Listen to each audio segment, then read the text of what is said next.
জীবনে আমরা অনেক সময় এমন কিছু মানুষকে আশ্রয় দিই যাদের মুখে থাকে মিষ্টি কথা কিন্তু কাজে থাকে কাঁটা। তারা বারবার আমাদের সম্মানে আঘাত করে, আমাদের আত্মবিশ্বাসে চিড় ধরিয়ে দেয়। তবু আমরা ক্ষমা করো এই মহান বোধে নিজেকে প্রবঞ্চিত করি। ভেবে নিই যে ক্ষমা করাই ভালো মানুষ হওয়ার চিহ্ন।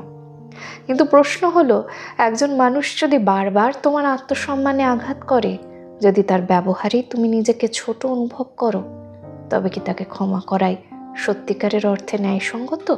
না, কারণ প্রতিবারের ক্ষমা তাকে আরো সাহসী করে তোলে আর তোমাকে করে তোলে দুর্বল।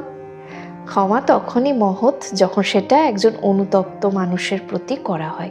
কিন্তু যারা নিজের ভুলকে ভুলই মনে করে না, বরং তোমার সহনশীলতাকে দুর্বলতা ভাবে, তাদের প্রতি ক্ষমা নয়, দৃঢ়তা দেখানোই শ্রেয়। জীবন মানে